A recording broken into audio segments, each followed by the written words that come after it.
those in favor signify by raising your hand. And Mary, it's unanimous and it passes. Thank you. So, with that, Kershaw County passed the Second Amendment resolution. Yay! It's such a wonderful day in Kershaw County. Well, not really, because there ain't no line in the concrete. And that's what we're going to talk about today. Hey y'all, Post Up here.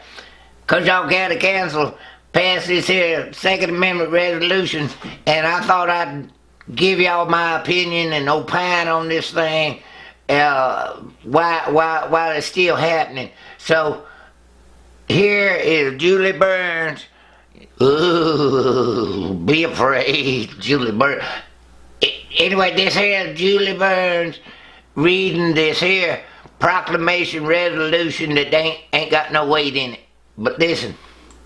Move now to the next item on the agenda, which is a resolution by Kershaw County Council expressing its support of Second Amendment rights. With that, I'll follow the same protocol, read through it, and then we'll take a motion. Whereas the Second Amendment of the United States Constitution states in part that the right of the people to keep and bear arms shall not be infringed, and whereas the same language is also contained in Article 1, Section 20 of the Constitution of the State of South Carolina, which provides in pertinent part a well-regulated militia being necessary to the security of a free state, the right of the people to keep and bear arms shall not be infringed. And whereas the Kershaw County Council feels that the right of citizens to bear arms, as stated in both the United States Constitution and the Constitution of the State of South Carolina, is a fundamental right that should be protected to the greatest degree possible. And whereas the legislative assemblies of several states have begun adopting measures regarding gun control, and it is expected these proposed measures, which would greatly encroach on the constitutional rights of those citizens affected, will be introduced in the aforementioned states as part of their 2020 legislative sessions. And whereas the Kershaw County Council, by adopting this resolution, wishes to express its strong support for the rights of citizens under the Second Amendment of the United States Constitution and the Constitution of the State of South Carolina, urges the governor and members of the General Assembly to take no action which would violate the freedoms guaranteed in both constitutions. Now, therefore, be it resolved by Kershaw County Council that Kershaw County Council hereby expresses its strong support for the rights of citizens to bear arms pursuant to the Second Amendment of the United States Constitution and of the Constitution of South Carolina, and urges the members of the General Assembly and the governor to take no action which would violate the freedoms guaranteed in both constitutions. I will now entertain a motion to approve this. Mr. Jones? Thank you, Mr. Chairman, members of the council. I so move. Ain't them pretty words? I know every one of us support the Second Amendment out here, but in there he talked about, you know, that they urged the state not to do anything, and that we gonna protect the people for the Second Amendment. But what about background checks and what about background checks and registration and permit for carrying concealed and open carry? You can't do none of them things. You gotta have permit, you gotta have permission, and apparently they don't consider that no infringement. Ain't no line in the concrete again. Y'all see that, don't you? But let's move on. So there was like 7 people that signed up to speak at the public comment, and this one guy, this Justin fella, is really good, and I want y'all to hear what he says about the Second Amendment and what it means to him.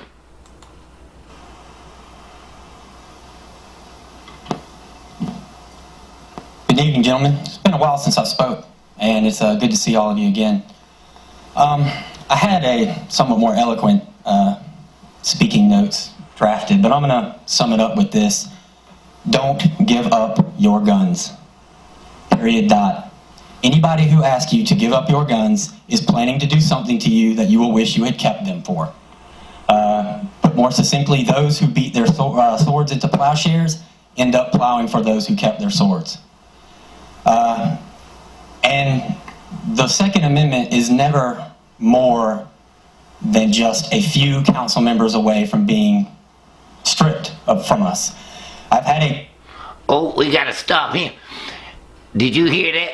It ain't no more than 4 councilmen away, because, you know, there's 7 of them, and all they had to have is a majority that could take away your rights. That's how come you got all kinds of taxes and fees and fines and all that kind of stuff, because 4 of them, at least 4 of them, is going to steal your money or take your rights or do something funny to you to build boondoggles all over the place. But let's go on. Go ahead, Justin. Council member tell me basically that he doesn't have to convince me if he convinces himself. And that's all it takes. Let's point this out too. That means that the councilman don't care about you. He just cares about himself, and he really don't represent you. He just represents himself.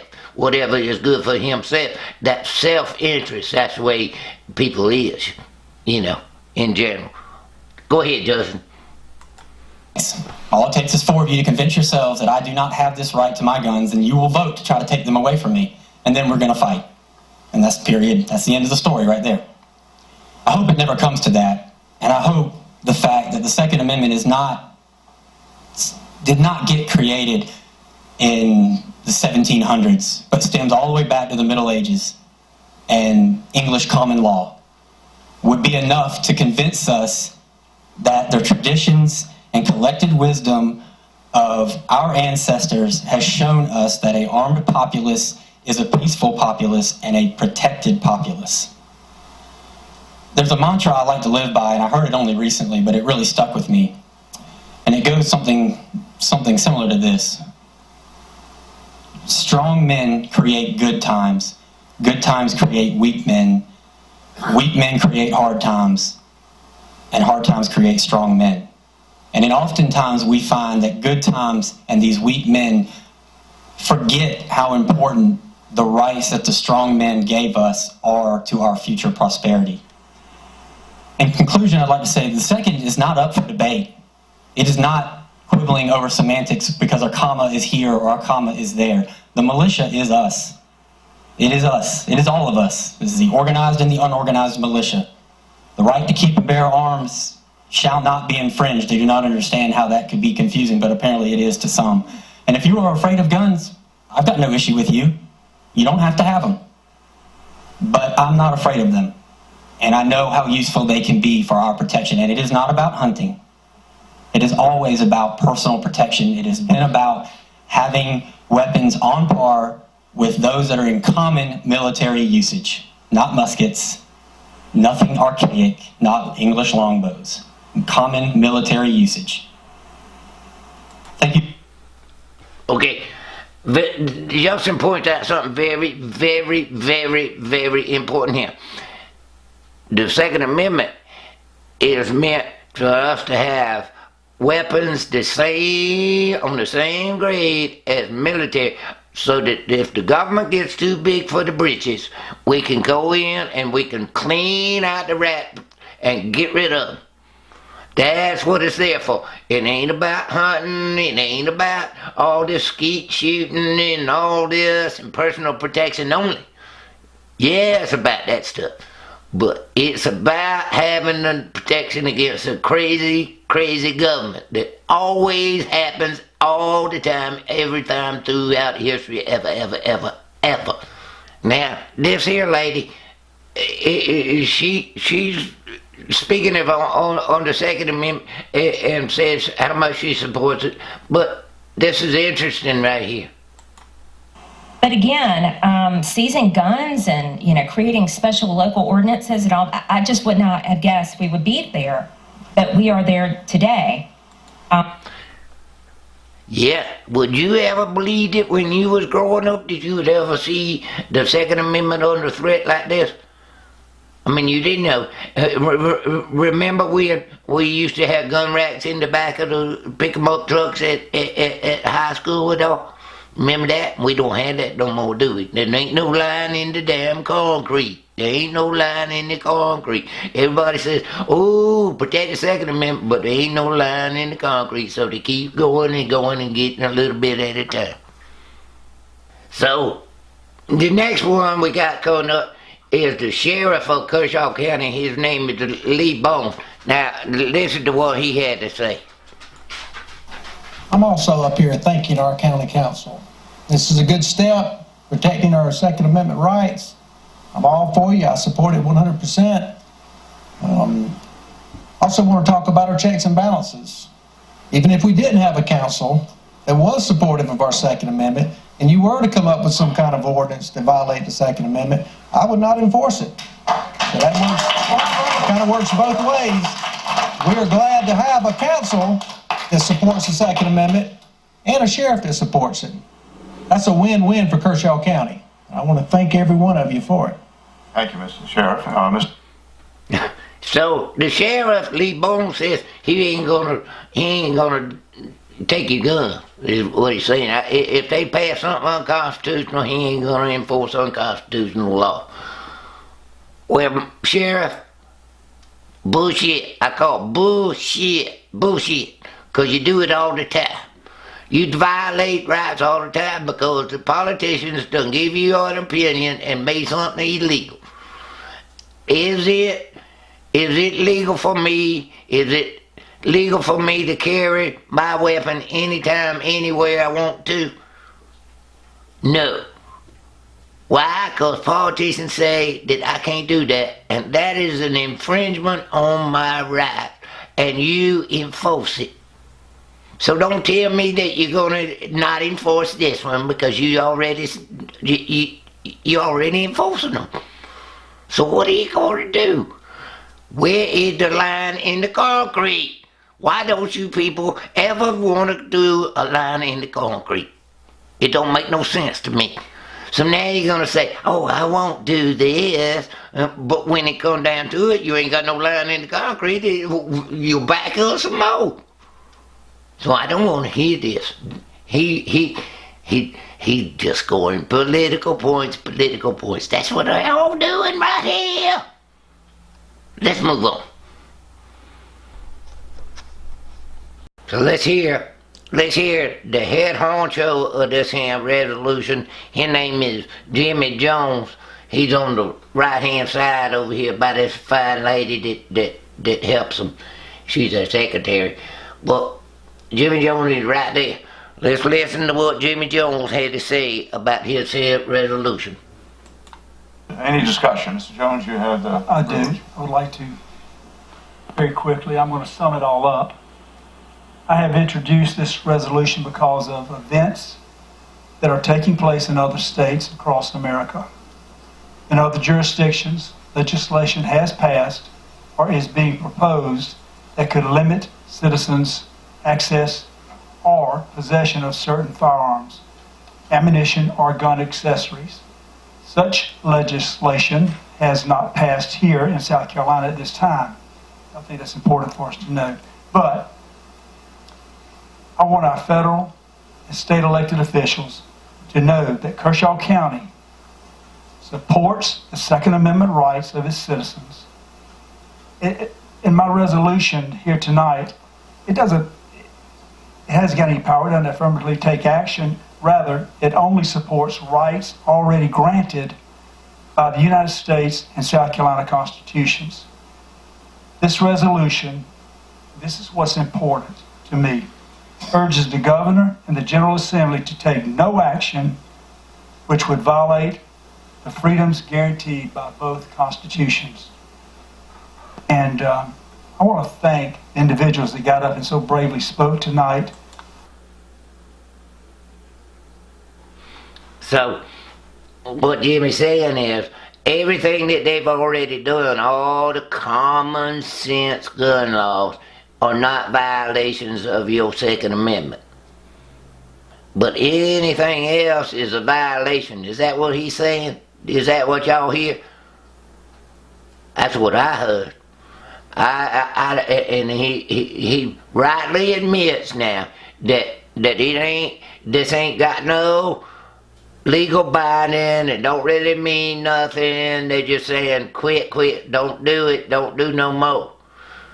But what if they do? What is he gonna do then? Put another resolution up and say quit?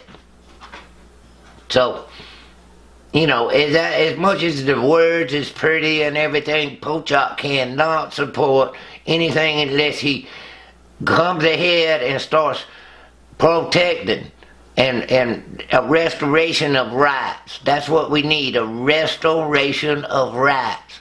And all these infringements, if he's going to protect the Second Amendment at all, he needs to draw lines in the concrete with ordinances so that we can protect ourselves when the time comes, if it comes.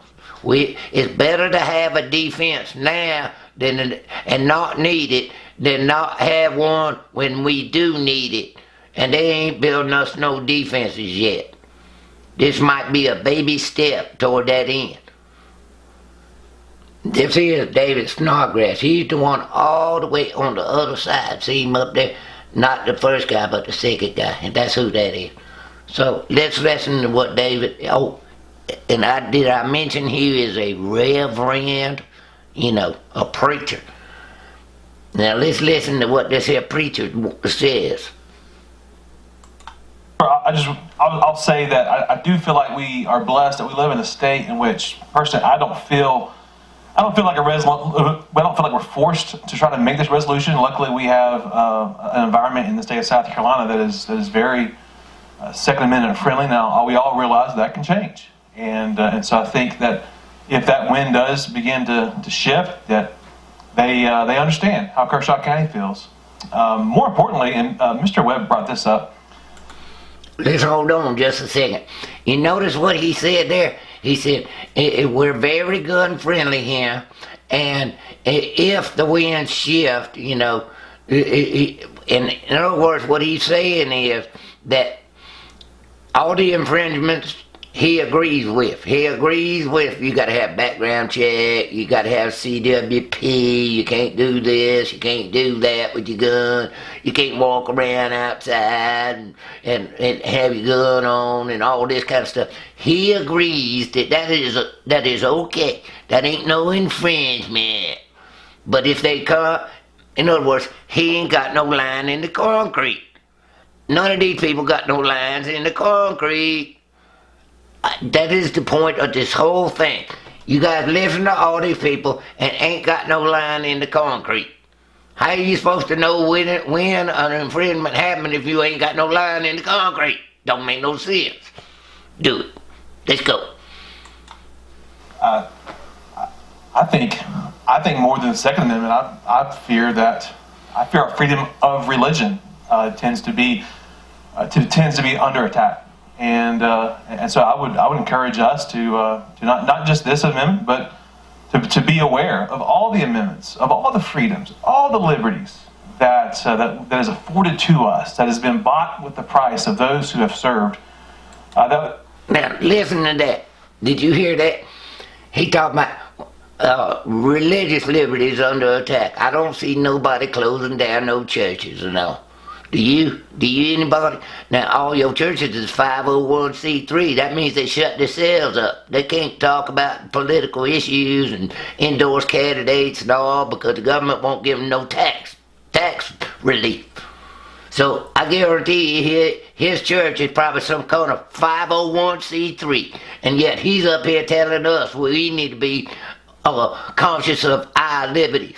And then it's paid for by all these people that died and all that. No, it ain't. It's paid for because God gave me these rights, not the government. The government takes rights. It don't give no daggum rights. Ain't no line in the concrete. Again, these people don't know what the hell they talking about. So let's listen to what he said, the rest of what he said.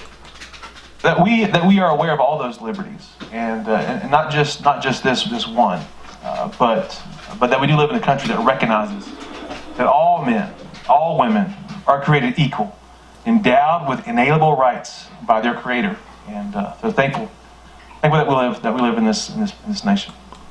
Oh, he finally mentioned the Creator. He didn't say God. You notice that? He just went with what they put in the Constitution, which meant Creator. It means any superior being or whatever, not God. If God gave us the Constitution, why in the world did he leave out his own name? That don't make no sense, do it? That's something just to think about. But he's supporting the resolution, even though it don't mean nothing, of course. Now we come to old Ben Cornell.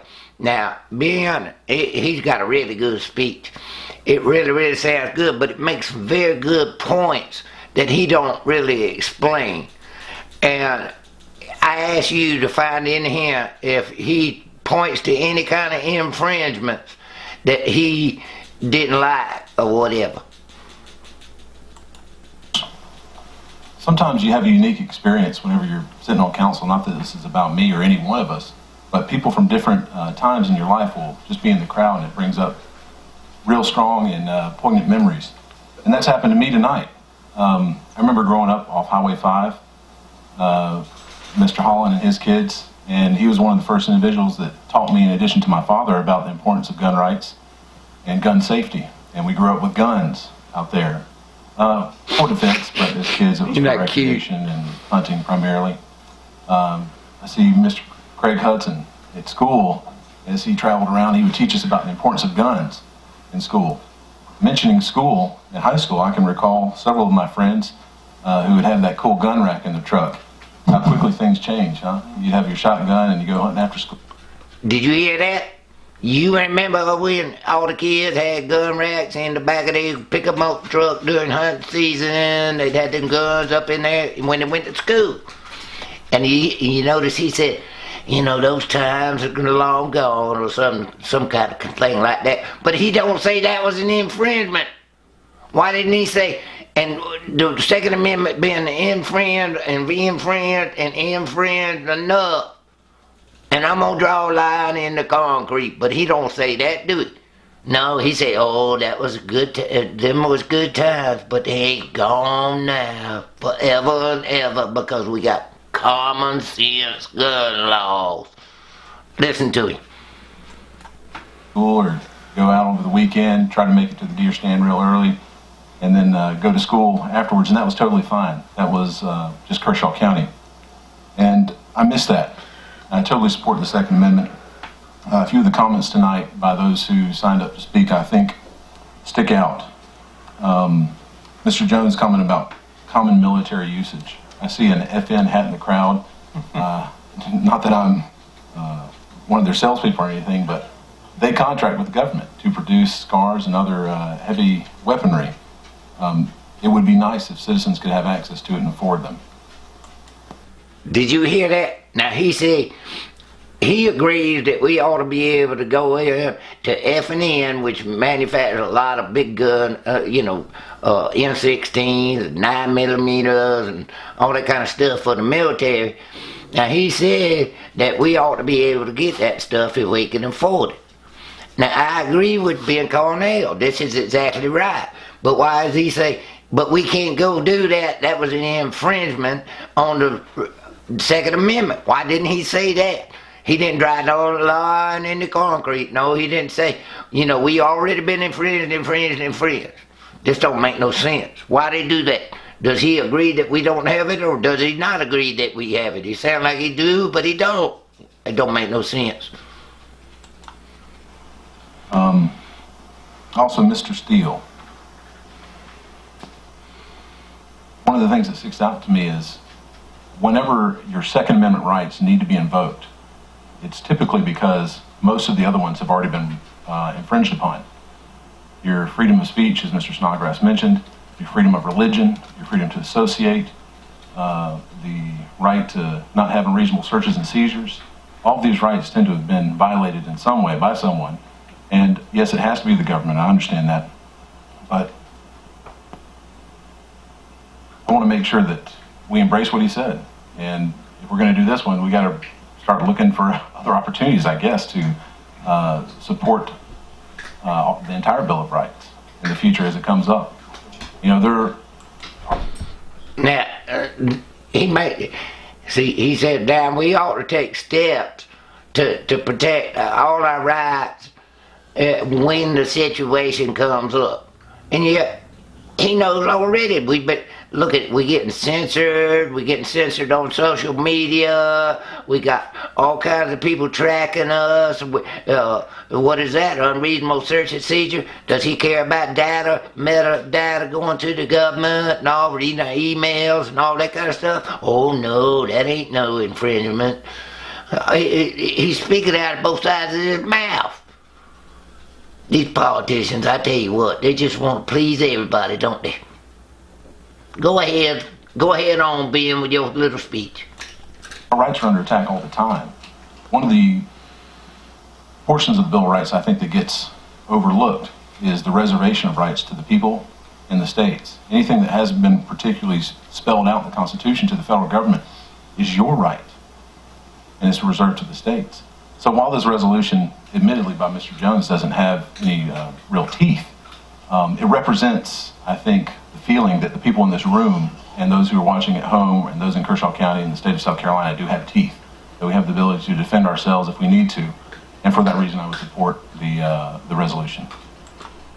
Okay, he said, "Just don't have no teeth, but we got teeth, and we'll bite you whenever you cross that line in the sand," which he'll move back a little bit and draw another line in the sand, then move back a little bit and draw another line in the sand. Where's the line in the concrete? Need a line in the concrete, but they don't want to put no line in the concrete. So now we got Mr. Tom Gardner coming up. He's the big fella. Great big old fella sitting back there look like a walrus. Listen to Tom. He loves guns and stuff because he always had them. I'm a gun owner. I firmly believe in the Second Amendment, and we've got to protect that at all costs. There's no better example than the church shooting a few weeks ago.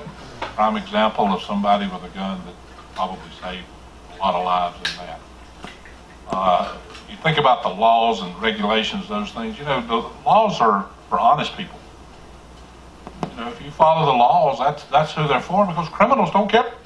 Okay, let's make a point here. The laws is not for the criminals, he said. The laws is for the people. What is that? What does that mean? That means the laws are people control. People don't need a whole lot of laws. You know, love thy neighbor, treat each other, turn the other cheek, don't steal, rob, don't commit fraud, all them kind of things. You know, them 10 Commandment things. That's about all you need.